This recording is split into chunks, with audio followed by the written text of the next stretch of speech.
So this is my second talk on the Heart Sutra, second of two. The first one I gave yesterday. Some of you have studied the Heart Sutra with me before. Usually it takes me 6 or 8 hours to go through it, 6 or 8 times.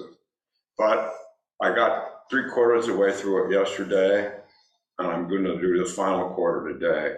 And those people who were really smart, I'm being facetious, really smart, maybe remember some of this stuff, but it's no need to remember any of it, because this is about going deeper than memory. This is about discovering something inside that's still and wonderful and spacious, and our mind can help us go to that, but it's here. So if you don't need to remember any of it, well, unless you want to be a Zen teacher, I guess you should remember some of it.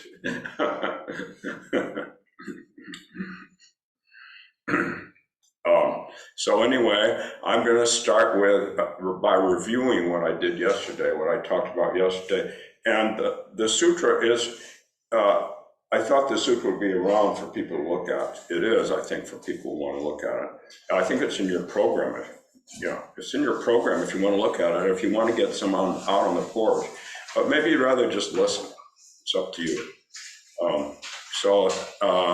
And people online, I asked it to be put in the chat room too. You know, we've chanted it 3 times already during our retreat. This is the second day in our retreat. We're going to chant it once today. And in the old days, we used to chant it over and over and over. And we would start chanting it really slowly with the Mokugyo. And then by the 3rd or 4th time, yeah, it was, I don't know. I don't know when or where we did that, but it was wonderful. Of course, the slow is wonderful too, because it's about slowing down enough that we can settle into heart mind. And heart mind, just a word. I don't know what heart mind is. It's something huge. I don't know what it is, but it's here. It's huge, and it's always supporting us. So anyway, I want to do this in less than an hour, maybe in even a half an hour, 45 minutes. So I'm starting toward the beginning again, and I'll be reciting a little bit. Avalokiteshvara Bodhisattva, when deeply practicing Prajnaparamita, clearly saw that all 5 aggregates are empty and thus relieved us suffering. Shariputra, form does not differ from emptiness. So this is a dialogue between this whole sutra between Avalokiteshvara and Shariputra. Only Avalokiteshvara does all the talking. So Shariputra is the wise man of ancient Buddhism. Of Buddhist 10 chief disciples, he's the wisest.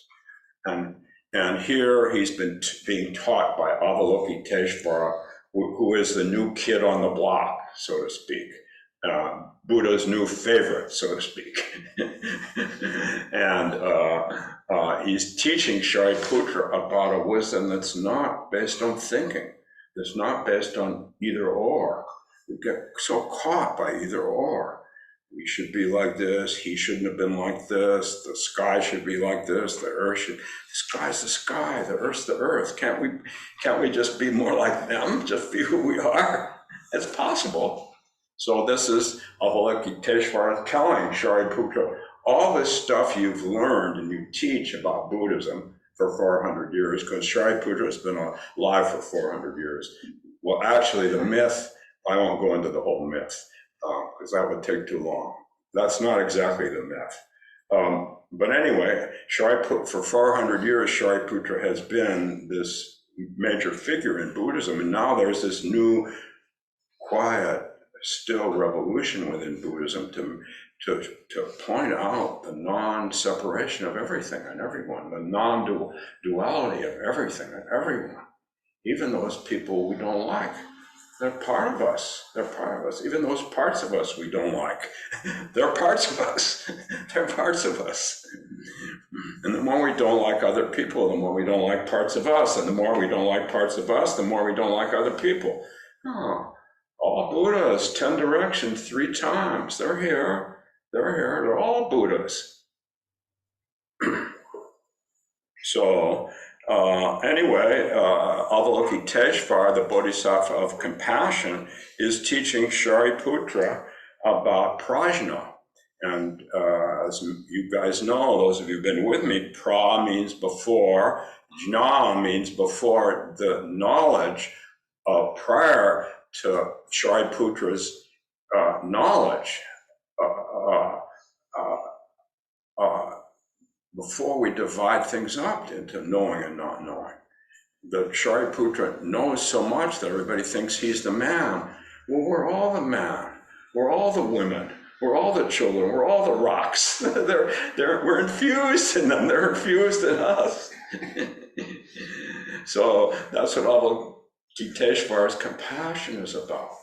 The compassion comes from not trying to know, not trying to get something, because it's already here. It's already here. And that's the message in this sutra that Avalokiteshvara is giving, although he has his own way of giving it.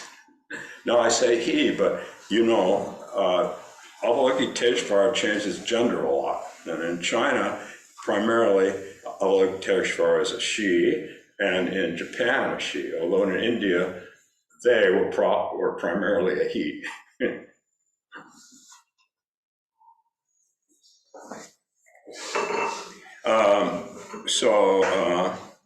This is a difference between knowing, which is good, knowing is great, and feeling connected with the sky, with the earth, with the Makaska, with the trees. That connection, if we feel connected with nature, we feel connected with each other. It's just really simple. Because I don't know, we just do, because it's non-dual. So prajna, this before we divide things up, pra meaning before, tears down the walls that we've created because we're scared. Life is scary. We create lots of walls because we're scared. We want to be okay. We want to be loved. We want to be liked. We want to have an impression in life. So we create walls, and the walls have been getting more and more solid in our culture. It makes me cry about how solid the walls are in our culture now. But there are self-created, they're culturally and individually created, those walls. And prajna opens up beyond them. And that's where compassionate energy is released. Empathy is released. And there's a self-forgetfulness. Not that you're trying to be self-forgetful, just that when you're open and you care about someone or something, you are self-forgetful. And if you're really open and really care about one person, one being, one rock, it spills out. It spills way out. I have stories to tell about that, but I have to do this. This is my trying to stay on course here. Although I'm always on course, and so are you. We're never off course. And yet we want to stay on course. Both and, right? Not either or, both and. That's the delight in living, both and. That's Avalokiteshvara's message, the delight in living. Simple delight in living.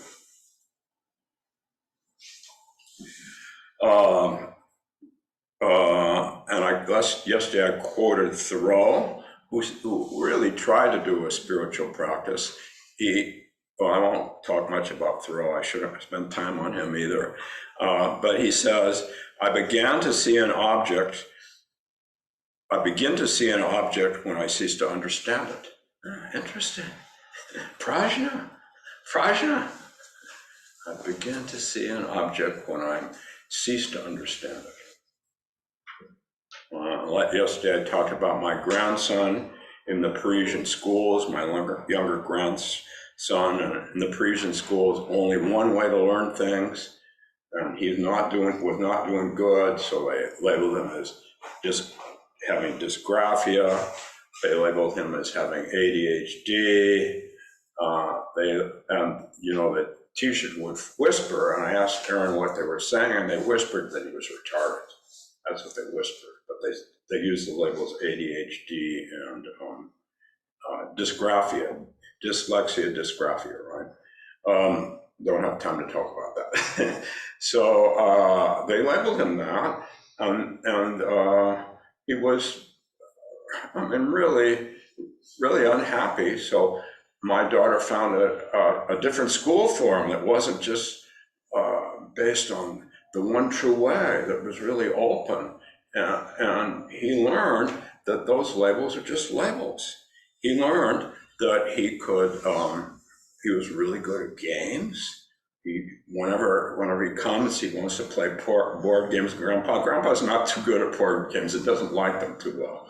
Anyway, because Grandpa usually loses to the guy with ADHD and what the other thing is, dysgraphia. Grandpa would rather play ball. Believe it or not, Grandpa at 80 years old really likes to play ball. Would play ball with Logan, and Grandpa doesn't necessarily need to lose, although Logan is better than Grandpa. Anyway, we don't need to go into that because I'm trying to move forward. Moving forward, moving backward, moving laterally. All beings, Buddha nature, right?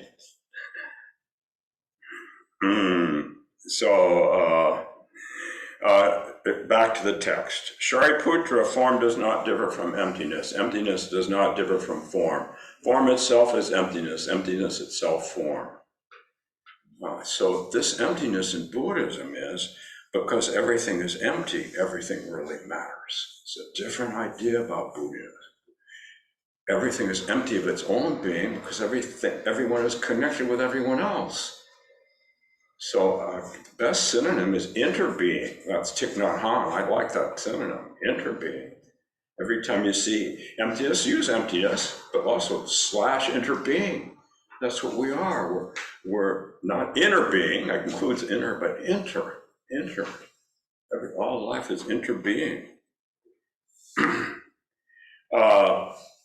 And Nagarjuna, the primary philosopher of emptiness, says believers in emptiness are incurable. Do you understand? Because then you get some idea about emptiness. I should be empty. Tim's empty.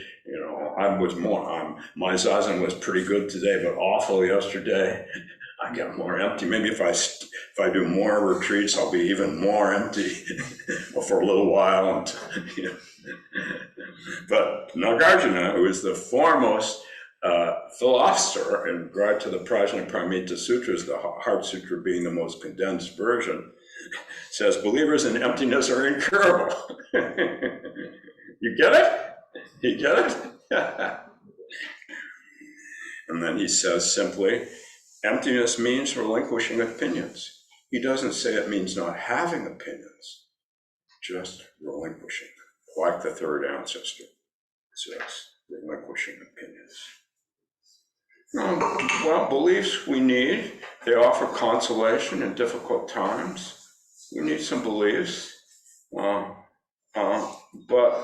can we carry them lightly? Can we carry them lightly? Because real freedom is in emptiness, or fullness, because full emptiness is fullness since it's inner being.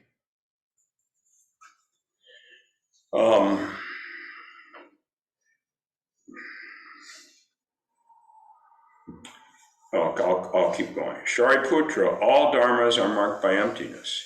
So dharma I talked about yesterday, I'm going to go over it again. Dharma is used in Buddhism in lots of different ways. But in this case, dharmas is with a small d. And dharmas are basic elements of experience below the level of our dwelling on thoughts. Below that level, deeper than that level. Bringing the dharmas into view is what Buddhists have been doing at this time. This is the 1st century for 400 years. It's a way of meditating, to try to bring the dharmas into view, the elements of immediate experience below the thinking. So dharmas, we could do a whole class on dharmas. They're kaleidoscopic. They shimmer with a multitude of hues. They're infinite fragments. No, you can't have a single dharma. You've only got a multiplicity of dharmas.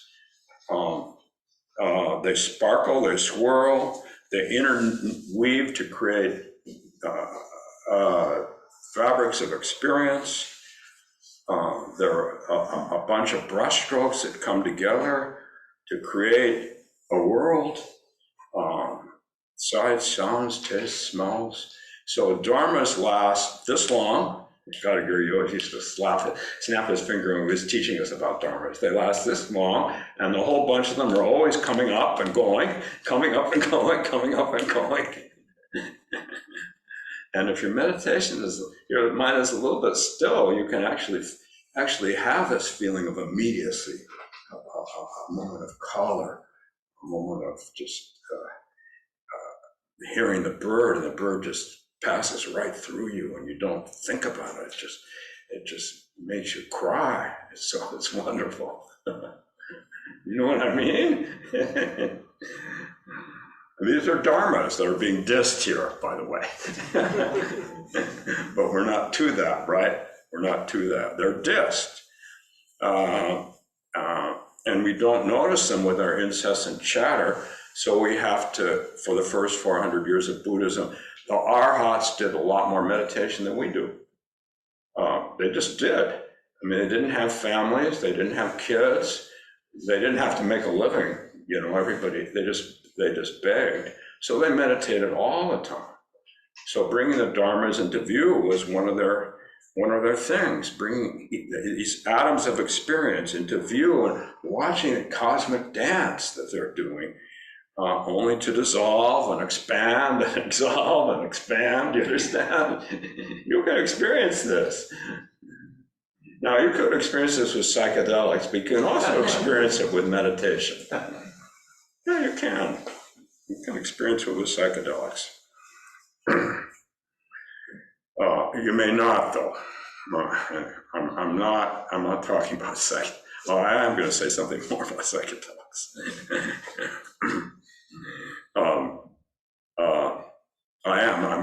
I'm going to say something about, that's what my notes say, that I should say something about psychedelics. I should follow my notes, right?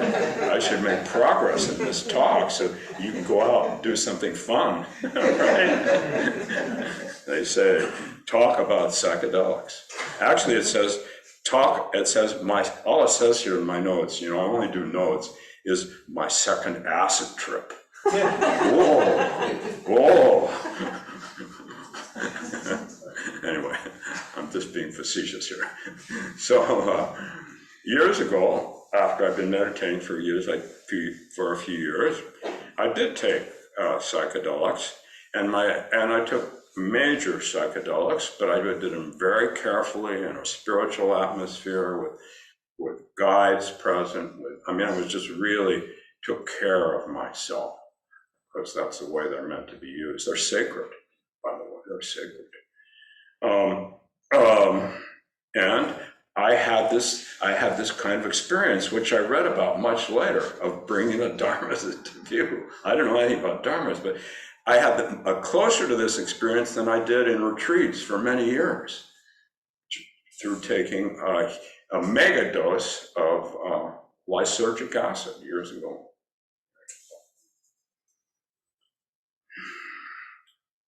Anyway, now this stuff is being dissed. Why? Because it's become a methodology. You're trying to do somewhere, get somewhere. You're trying, Timothy Leary ruined it all by saying, you're going to get something, you're going to be someone. You do this and you'll be a different kind of person.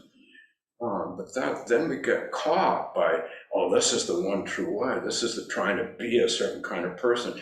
And you become a narcissist, actually, is what you do become. Yeah. And I'm not saying acid makes you become a narcissist. If you do it in that way, you become a narcissist. That's all I'm saying. You understand? So that stuff gets all denied because these arhats are full of themselves. They think they've got the way of doing things. And then after that stuff is all denied, we deny, well, I won't talk about it today, I did yesterday, the 12-fold linked chain of suffering. That's denied. That's part of Buddha's teaching. Then the final two things that are denied in this Heart Sutra are the Four Noble Truths and the Eightfold Path. Those are fundamental. That's Buddha's first talk. That's per his first, they use some more grandiose term than talk, his first sermon. That's his first sermon. That's Buddha's Sermon on the Mount. The Four Noble Truths and the Eightfold Path. And they get denied. The no, no, no, no, no. You just read through it. No, no, no, no, no, no, no. And at this point, what happens? At this point, all of the arhats to be in the audience get up and leave, except the ones that have heart attacks.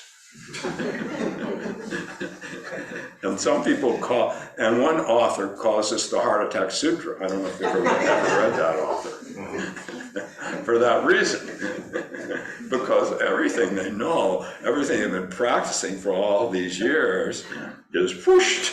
Either they're going to be out of here or they're going to be out of their body. Either way. Either way.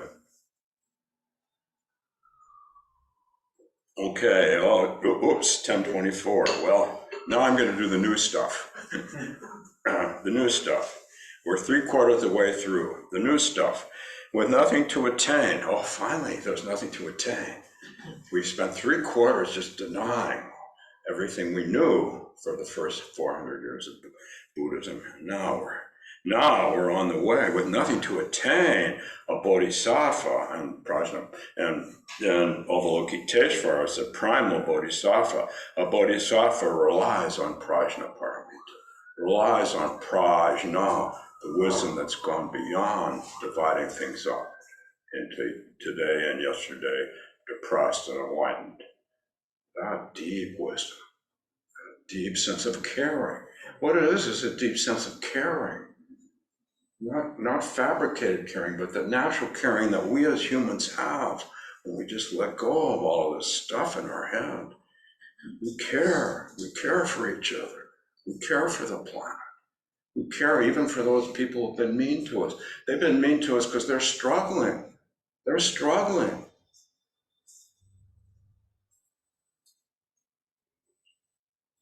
With nothing to attain, a bodhisattva relies on prajna paramita, and thus the mind is without hindrance.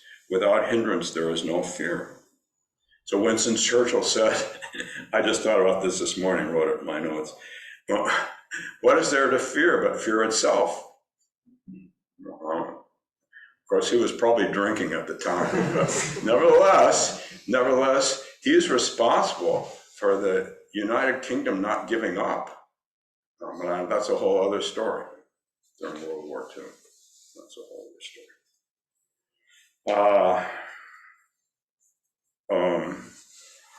So with nothing to attain, a bodhisattva relies on prajna paramita, and thus the mind is without hindrance. The mind's not a hindrance anymore. We can think lots of cool things, but we're not caught by them.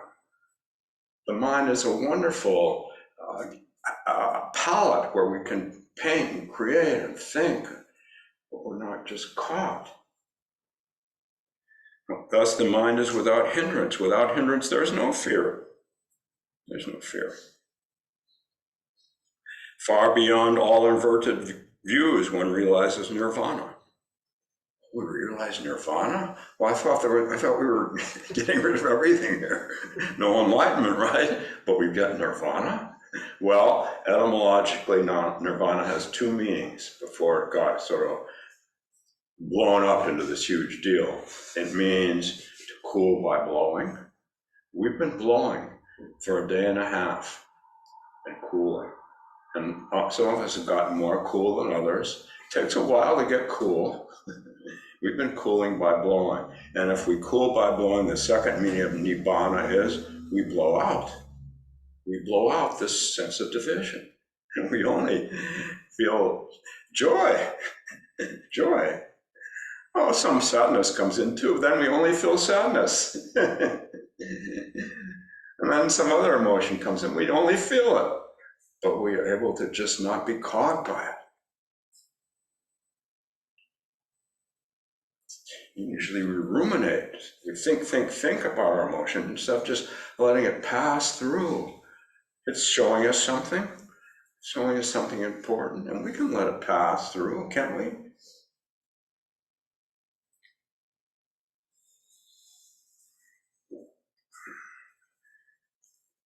Far beyond all inverted views, and any view we get stuck on is an inverted view, a view that just comes and it helps us orient ourselves, not inverted, but as soon as we get stuck on it, it's inverted. Suzuki Roshi translated this as topsy-turvy views in his translation of the Heart Sutra. And then he said just what I said about. So all we need to do is just let go of all this crud and crack open and see the world's not against us. It's not for us. It's with us. We're with it. Everything is with. And that means that we're supporting everyone. Everyone's supporting us. Because we are, not because who we should be or might have been or could have been, but because what we are. All beings, Buddha nature, 3 times. Past, present, and future. Then far beyond all inverted views, one realizes nirvana, and that's the non-dual wisdom that includes ignorance. Ignorance and wisdom are not two. They're not two in this. So you can be ignorant. It's okay to be ignorant. Be wise in your ignorance.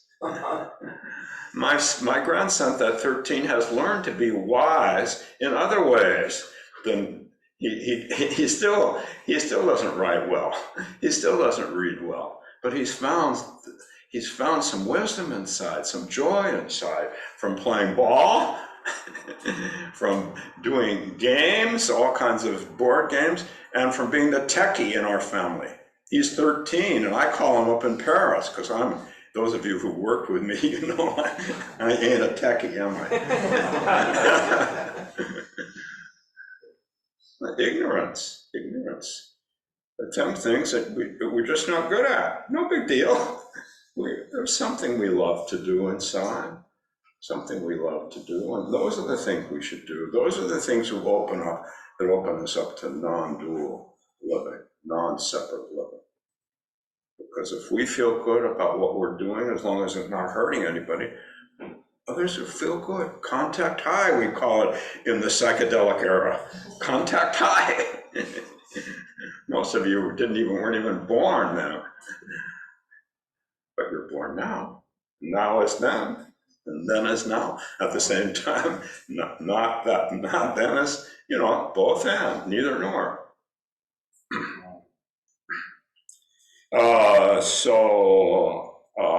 All Buddhas of the past, present, and future rely on prajnaparamita and thereby attain unsurpassed, complete, perfect enlightenment. Oh, so we've attained enlightenment after all.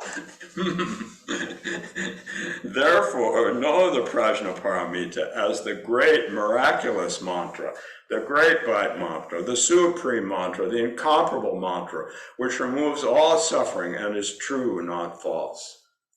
So about a couple of weeks ago, Melinda, who I don't think is here today unless she's online, I can't see a lot of people online, led a workshop on making malas in the basement.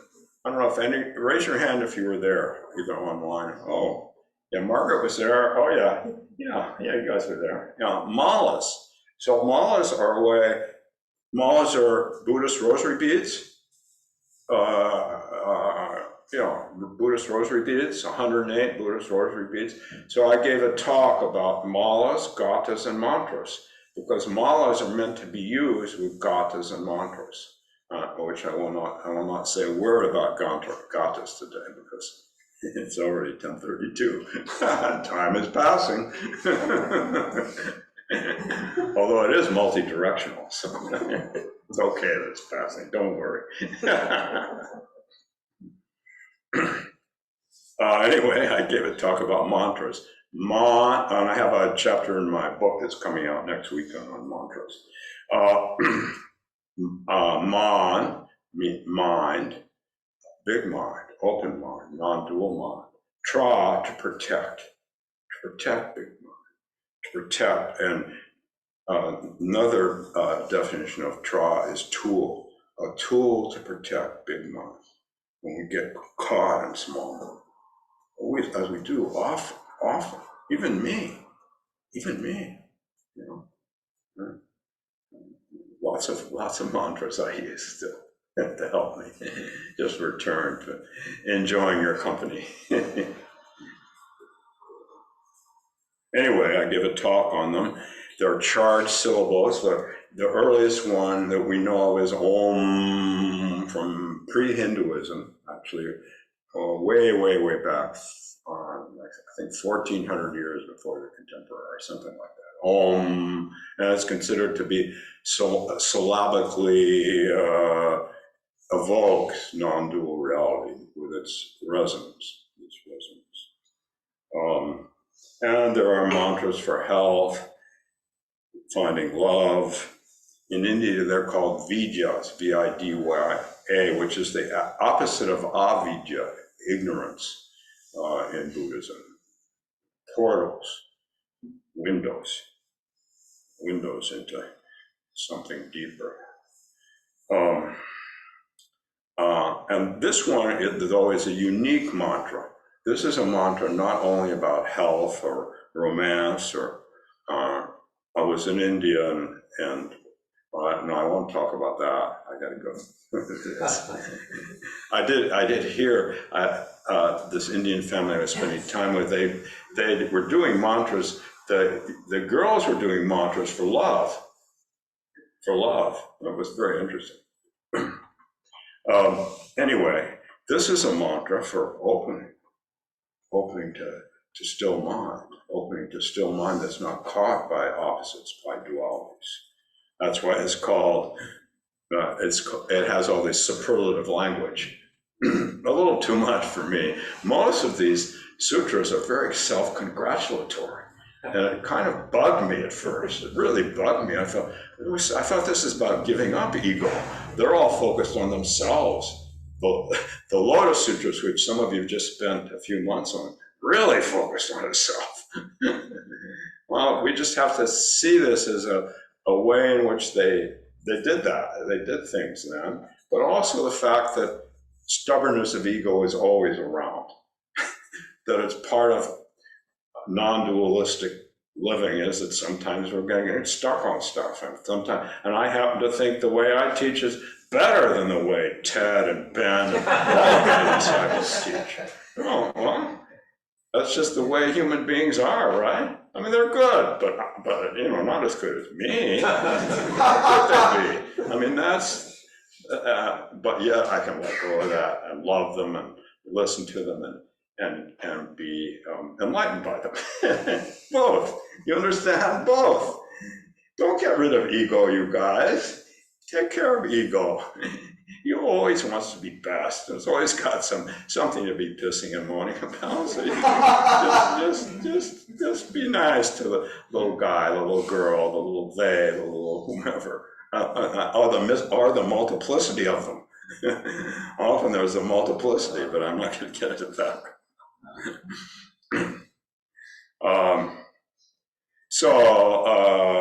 I have the time to tell the story, in which I want to say that I've told this story once in the last year to my Wei-Nam group.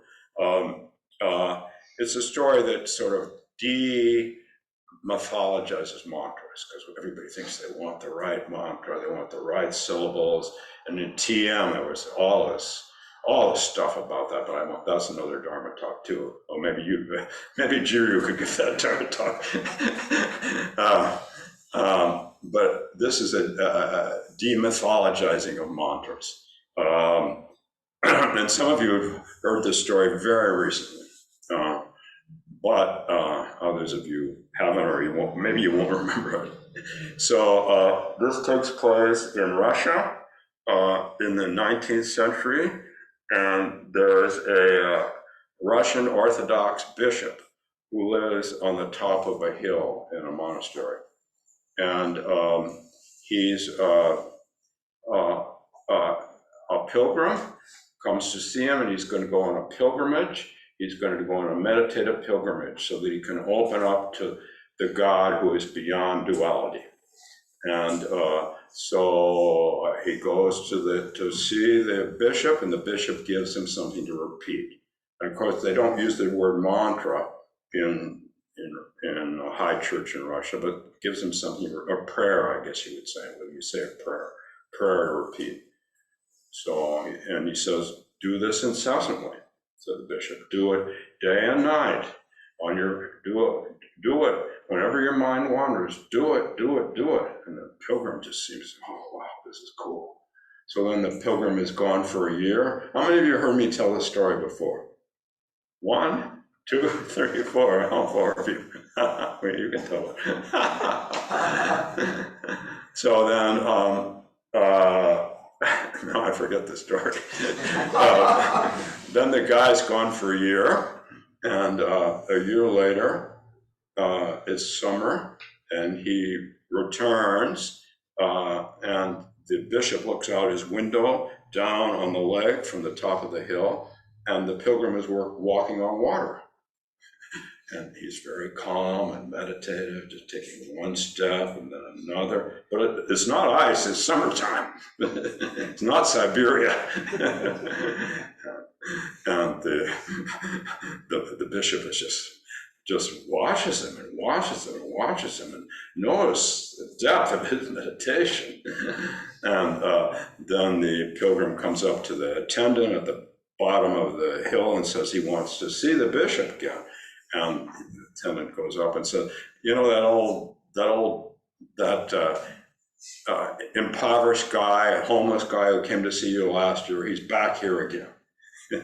And I don't know what to do with him. And the bishop says, oh, bring him in, because the bishop has seen this. The attendant hasn't seen him. And the attendant comes in and he says, oh, Father, Reverend Father, I have been practicing what you taught me and trying to pray without ceasing. And it has been wonderful, but I'm not sure if I got it right. I'm not sure if I'm saying the phrases correctly. And so the pilgrim doesn't know High Russian. He only knows a vernacular. And so he has gotten one word mixed up. And he says to the bishop, is it, may dog have mercy on your soul? And the bishop said, yes, I'm following you. And the bishop takes off his robes and follows the pilgrim out into the world.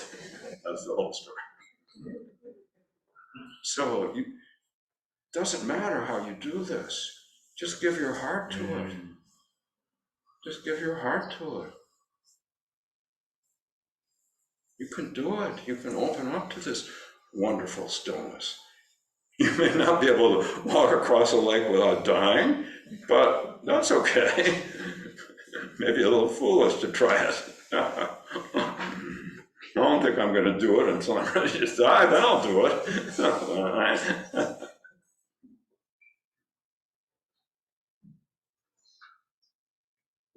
So the mantra, our mantra is gate, parasam gate, bodhisvaha. Gone beyond, gone completely beyond. Awake. Wow, wonderful. Bodhi meaning awake. Svaha meaning wonderful. Deep joy. Deep joy. We let go of all that stuff, and now we feel deeply joyful just to be alive. And we don't even care how long we're alive for, because everything's here. everything, bodhisattva.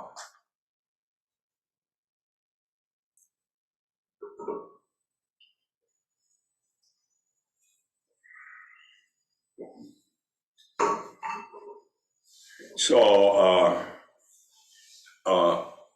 and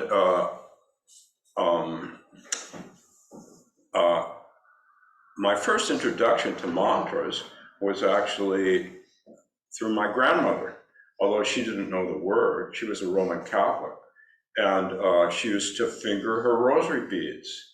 And she was a good Catholic and quite dismayed that we all left the church. But that's another story. And she would finger her rosary beads over and over and over. And in many different contexts. I mean, she was really a spiritual pilgrim, my grandmother was. She was. And one time I came across her. I just opened the door to her room, not thinking that she was there. And there she was fingering her rosary beads, her rosary beads. And there were tears coming down her cheeks. And I said, Grandma, I don't think you should do that. I said, you're too sad. And she said, oh dear, I'm crying with joy. And I said, Grandma, really? Fingering those beads? And she said, yes, Mary is here. Mary is supporting me. Mary, Grandma? I don't remember exactly what she said, but then later she told me about Hail Mary, full of grace. And she told me about fingering the beads and calling on Mary for support and how it really calmed her down. And it did. It did. And she wanted to have a sitting practice when I had one, but by that time she was in her 60s and she said, dear, I think it's too late, but I'd like to meet your teacher anyway. So I had her over to dinner with my teacher, which is another story.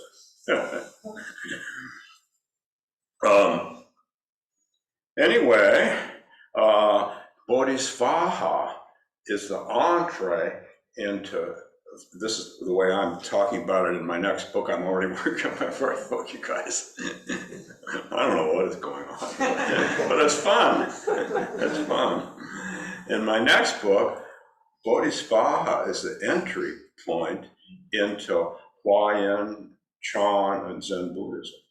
Because in Indian Buddhism, there is all this kind of highfalutin stuff, all this Buddhas and Bodhisattvas flying around, all these myths, all this aggrandizement, it's very aggrandizing. Someone told me the other day, if I had read the Lotus Sutra, I never would have come to Zen Center.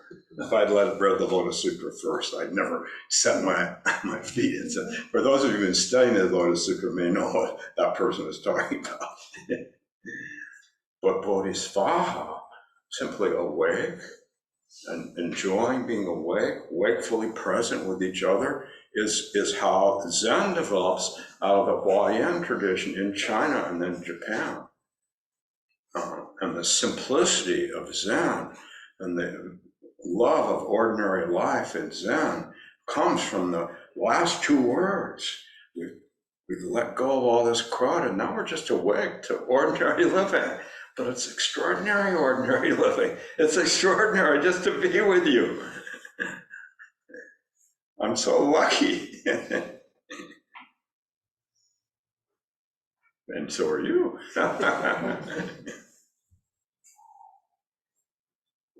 This is the entree into the both and of Chinese Zen, which is first cleaning out all the crud, and then the both and, the non-duality between the sacred and the mundane. So I think I'll finish with this story so I have a little time. So I was with my teacher at Tassajara Zen Monastery, and he called me into his office, and many of you have heard this story before, and he said, and this was after a long sesshin, he said, now you have attained so-called enlightenment. Wow, I've attained, I must have talked about this in my first book too. Wow, now I've attained so-called enlightenment. Yippee, yippee. And then he paused and he took a breath and he said, now take care of those. And he pointed to my shoes by the door, which were all muddy and discolored, and I hadn't been taking care of them. And this is our teaching about taking care of each other. This is how we manifest enlightenment, by just taking care of each other, because we are part of each other. Everybody is part of everyone else. We've forgotten that. But if we feel that, we take care of each other, including our shoes, including our shoes. We do that, we do that. And that I attained enlightenment first, according to him, and then needed to take care of those. It's just because I do everything in reverse. I always have. I'm left-handed and I get everything mixed up, even when I'm entering the Zendo, in case you haven't noticed. So that's just, I don't know. But if you take care of those, you can live lightly. If you take care of each other, we'll live lightly. That's enlightenment.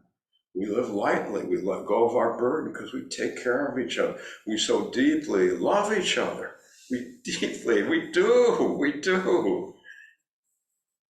Including those dirty shoes, which I've been doing my best to take care of for 60 years, but they're probably still the dirtiest shoes out there on the porch. But I did think this morning, I'm going to give this talk, I better clean my shoes before I come.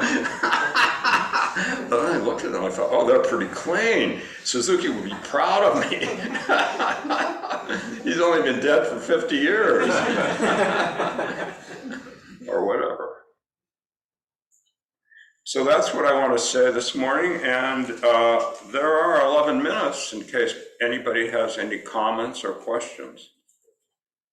I'd be happy to entertain first online. I like to give people online privilege of asking a question or making a comment. Anybody online who would like to ask a question or make a comment? I would, Tim. Okay, who is that? Ellen. Oh, Ellen. Hi, Ellen. Hi. I just, have always been a little puzzled by, in the last sentence where it says the supreme mantra and comparable mantra, which removes all suffering and is true, not false, because that sounds kind of dualistic. It does. It does. I agree with you. I've always been annoyed by that. I would eliminate it. But Ted and Ben would not let, and Bouchot would not let me get away with that. I'm always wanting to eliminate stuff. We used to say in our meal chants, Ted finally agreed to eliminate this, by the way. We used to say to, as I accept this offering, let's see. Consider whether we are worthy. Yeah, I need to consider whether my virtue and practice deserve it. I wanted to eliminate that one 50 years ago. Ted finally has eliminated it. But lots of other stuff I want to be eliminated doesn't get eliminated. So, this is our tradition. I'm being a little facetious because I honor the tradition, but there's some of it's just not apropos to what we're doing. So I like you, I don't like it, but I still have been chanting it for 50 years. I'm pretty dumb, aren't I? Ellen, do you have anything to add to that? Well, I don't dislike it. I just think that it's an opportunity to go from 2 to 1 and 1 to 2 is kind of what maybe that's pointing to. Well, if you could say that, if you take a Zen perspective, you could say that exactly.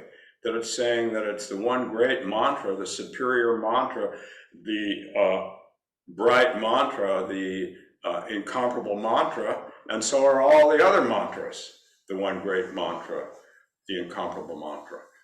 Which mantra was better? Was may dog have mercy on my soul or may God have mercy on my soul better? Which one was better? Which sounds like may dog have mercy on my soul is the one great one. It is the one great one, but so is may God have mercy on my soul. So that's the non-dualistic understanding that Ellen just pointed out and I forgot all about. Thank you, Ellen.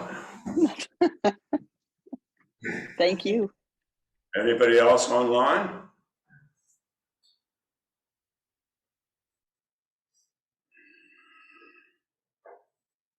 Can I just add something to that?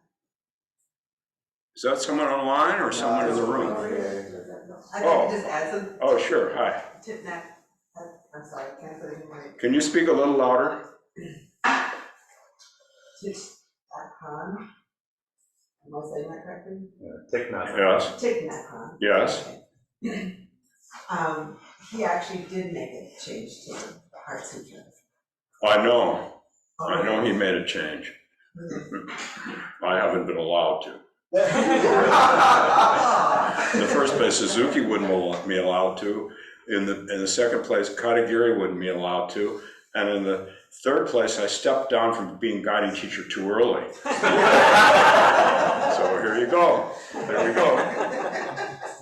I thought, it should be fair. What'd you say? I thought it should be fair if you wanted to make a change. Other people in the room or online? Lawrence.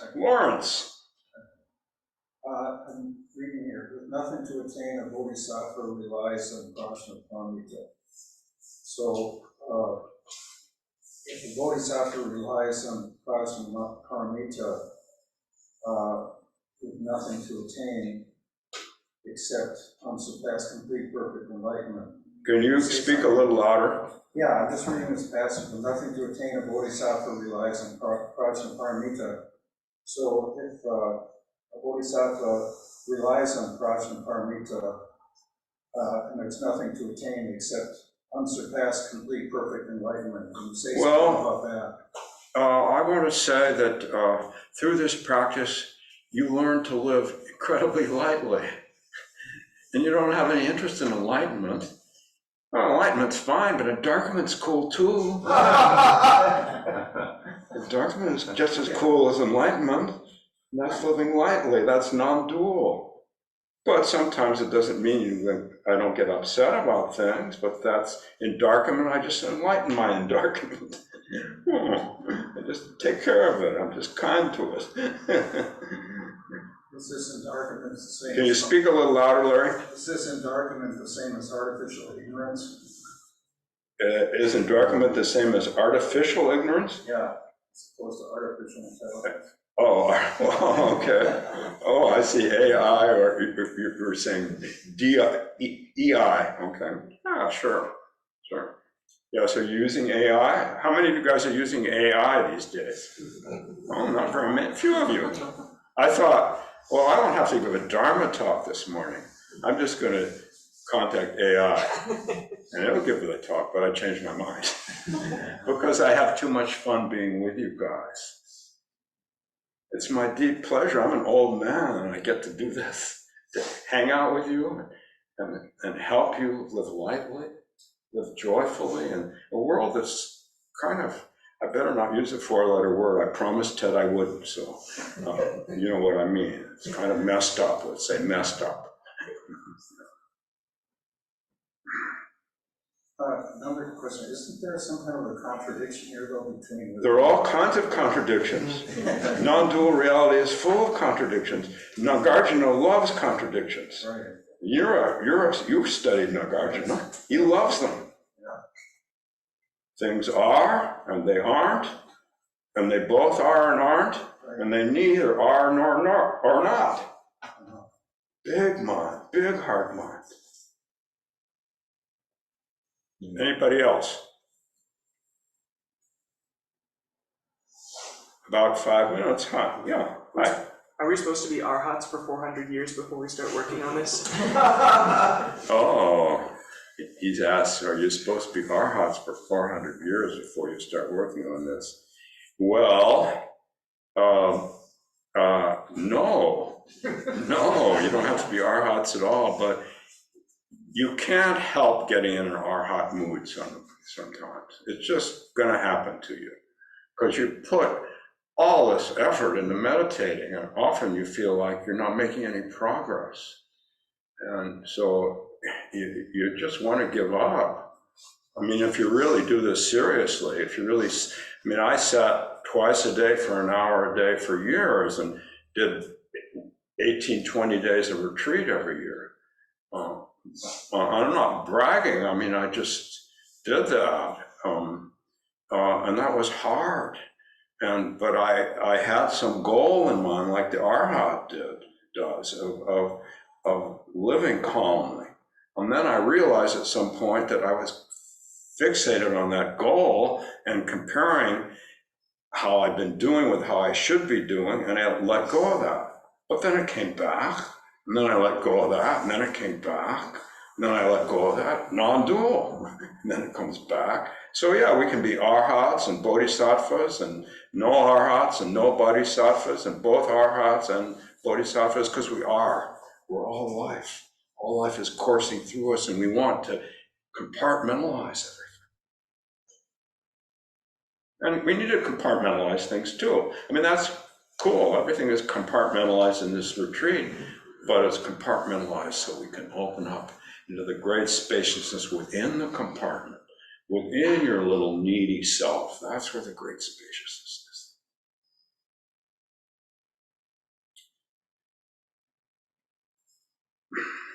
Anything more, or are we done for today? Thank you.